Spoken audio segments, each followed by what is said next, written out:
Hello, this is part 2 of the chapter reading Poets and Pancakes.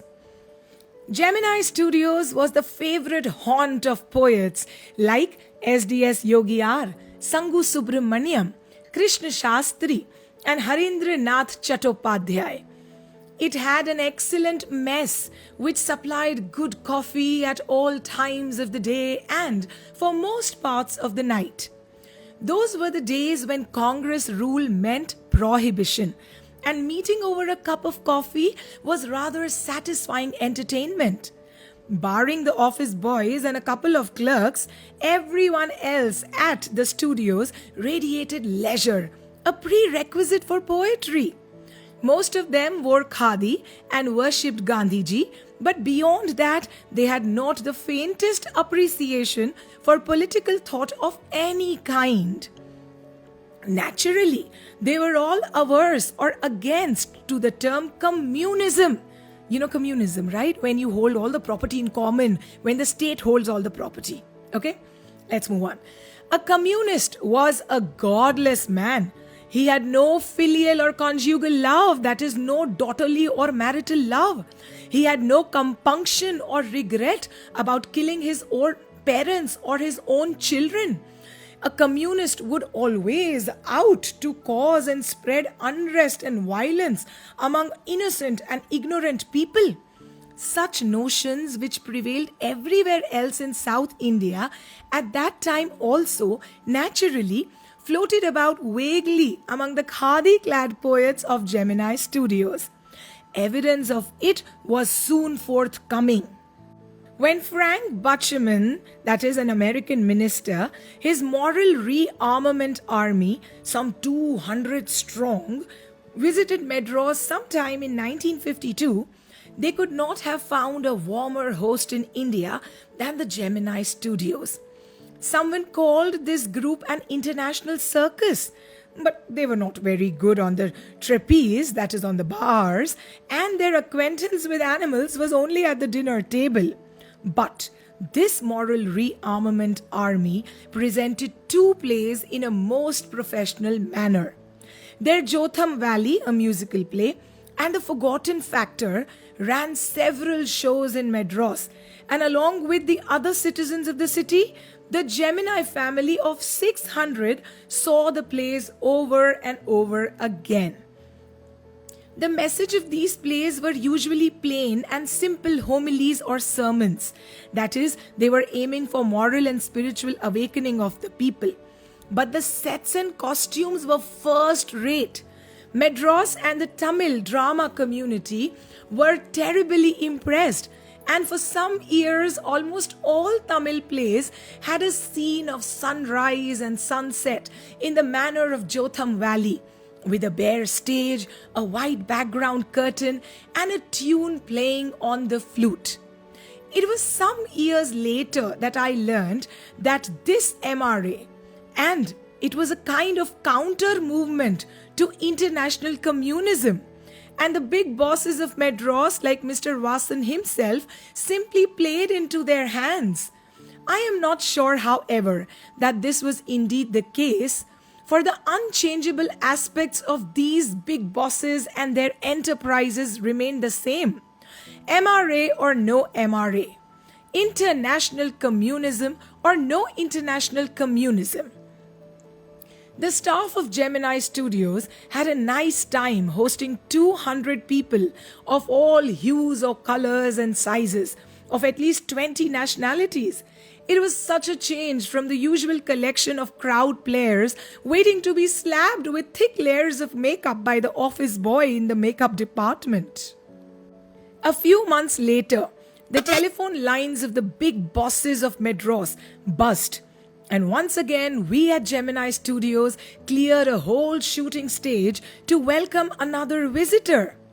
All they said was that he was a poet from England. The only poets from England the simple Gemini staff knew or heard of were Wordsworth and Tennyson. The more literal ones knew of Keats, Shelley and Byron. And one or two might have faintly come to know of someone by the name Eliot. But who was this poet visiting the Gemini Studios now? He is not a poet. He's an editor.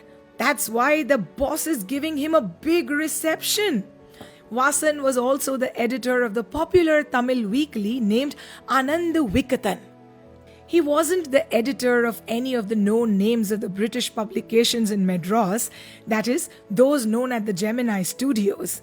Since the top men of the Hindu were taking the initiative, the surmise or guess was that this poet was the editor of a daily, but not from the Manchester Guardian or the London Times.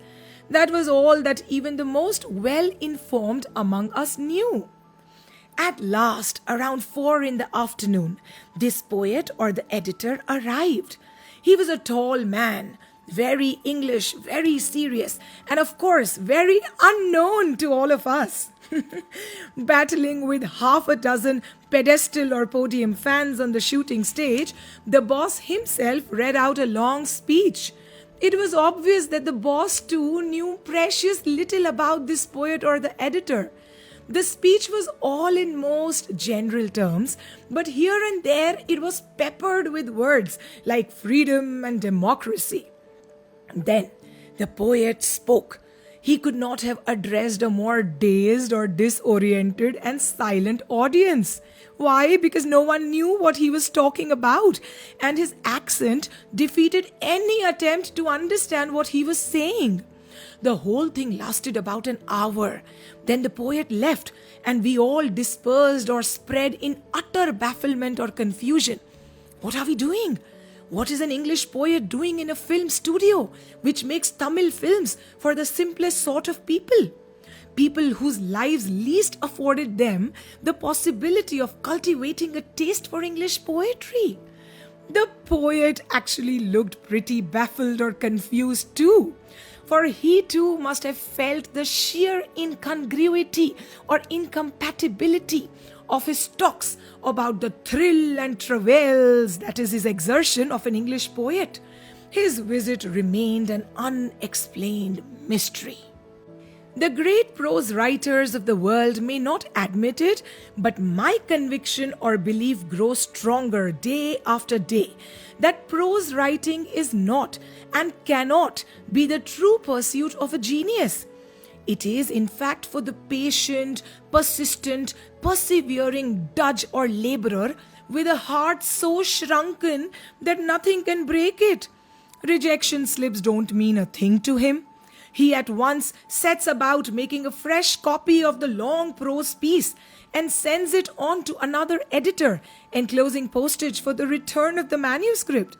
It was for such people that the Hindu had published a tiny announcement in an insignificant corner of an unimportant page. A short story contest organized by the British periodical by the name The Encounter. Of course, The Encounter was not a known commodity among the Gemini literati. I wanted to get an idea of this periodical before I spent a considerable sum in postage sending a manuscript to England. In those days, the British Council Library had an entrance with no long-winded signboards and notices to make you feel you were sneaking into a forbidden area. And there were copies of The Encounter lying about in various degrees of freshness, almost untouched by readers. When I read the editor's name, I heard a bell ringing in my shrunken heart. It was the poet who had visited the Gemini Studios. I felt like I had found a long-lost brother, and I sang as I sealed the envelope and wrote out his address.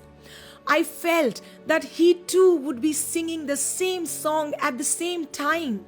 Long-lost brothers of Indian films discover each other by singing the same song in the first reel and in the final reel of the film.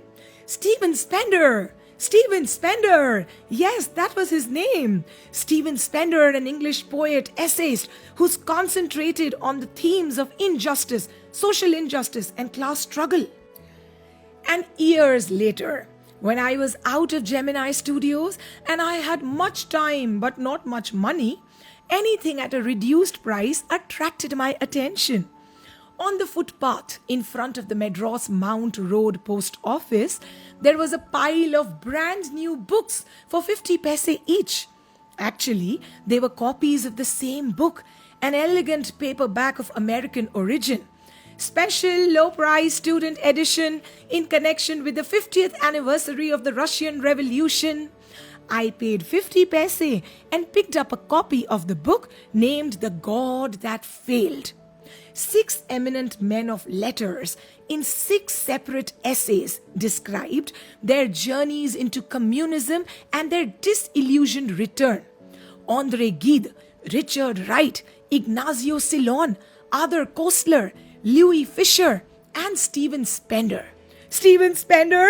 Again? Suddenly, the book assumed tremendous significance.